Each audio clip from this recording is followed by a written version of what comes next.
না আমি ওটা ওরকম আমার মধ্যে নাই যে আমি রায়হান রাফি আমার নামের উপর সিনেমা চলে, এটা আমি বিশ্বাস করি না। আমি বিশ্বাস করি ভালো কন্টেন্টের উপর সিনেমা চলে। আমি এত ভালো কন্টেন্ট এখন পর্যন্ত বানাচ্ছি, সেই কারণে আমার সিনেমাগুলা হয়তো মানুষ দেখছে।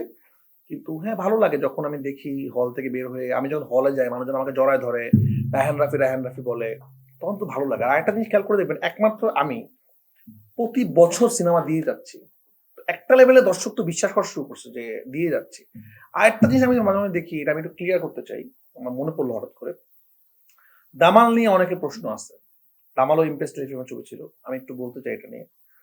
যে অনেক সময় যারা লেখে রায়হান রাফি কোনো সিনেমা ফ্লপ নাই, তখন দামাল যে ফ্লপ। তো দামাল এক সিনেমাটা আমরা এটা হয়তো আমরা বলি নাই কোনো মিডিয়ার সামনে। সিনেমা রিলিজের সময় চ্যানেল আই থেকে আমরা টিম ছিলাম, আমি, মিম, শরীফুর রাজ, সিয়াম, তারপরে আমাদের রিপন, আমাদের সাউন্ড ডিজাইনার, আমাদের ডিওপি সুমন সরকার, আমরা সবাই মিলে কিনে নিয়েছিলাম হল রাইটটা। আমার মনে হচ্ছিল আমরা ডিফারেন্ট মার্কেটিং, আমরা অনেক মার্কেটিং করেছিলাম কিন্তু ওই সময়। এবং আমরা সবাই মিলে একটা অ্যামাউন্টে সিনেমাটা আমরা ডিস্ট্রিবিউশন, মানে হল রাইটটা আমরা নিয়ে নিয়েছিলাম, যে সিনেমার হল রাইটটা আমাদের, এটাতে যা ব্যবসা হবে আমাদের। তো আমরা 5-6 জন মিলে এটাকে কিনেছিলাম, দামাল সিনেমাটা। এবং যে 6 জন যে টাকাতে সিনেমাটা কিনেছিল দামাল, প্রত্যেকটা মানুষজন 6-7 জন এটা প্রডিউসার ছিল ধরেন কেনার পরে। তারা সবাই এখন অভিনয় করছে, সবাই আছে, আপনারা তাদের জিজ্ঞেস করতে পারবেন। সবাই যে টাকা দিয়ে কিনেছো তার ডাবল টাকা পেয়েছে। তার মানে এর মানে কি? এবং চ্যানেল আই যে টাকা চেয়েছিল সেই টাকা আমাদের বিক্রি করেছে।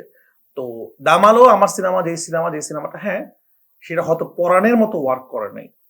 কারণ আপনারা বলেন যে আমি নারী বিদ্বেষী সিনেমা বানাই, কিন্তু যেই ছবিটাতে নারী হিরো ছিল, নারী ফুটবল টিম, সেই ছবিটা এত হিট হয় নাই। কিন্তু আমার প্রডিউসার সবসময় আমার টাকা, যে সিনেমা বানিয়েছি সেটা আসলে ব্যবসা করেছে। নূর, আমি একটা সিনেমা গিয়েছে যেটা অনেক কাহিনী আছে, সেটা আসলে সিনেমা হলে মুক্তি পায় না, ওটিটিতে মুক্তি পেয়েছে। কিন্তু আমি যেই টাকাতে সিনেমাটা বানিয়েছিলাম, সিনেমা বাজেট ছিল মনে হয় 50 লাখ টাকা ওই সময়, কোভিডের সময়। সেই সিনেমা সেল হয়েছে ডাবল টাকায়। তার মানে কি? একটা সিনেমার ব্যবসা কিভাবে নির্ধারণ করা হয়, যে প্রফিট হয়েছে কিনা, ডাবল প্রফিট।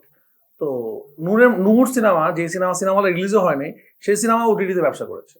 মানে আমার প্রডিউসার সে ঠকে নাই, সে আমাকে নিয়ে সিনেমা বানায়, সে লস করে নাই। তো এটা আমার সবচেয়ে বড় প্রথম জায়গা, যে আমাকে যে ইনভেস্ট করবে সে যেন তার ইনভেস্টের টাকাটা রিটার্ন পায়, এটা আমার কাছে প্রথম ফরজ মনে হয়। তো এটা আমি এখন পর্যন্ত করার চেষ্টা করেছি। তো আমি চাই এটা করতে।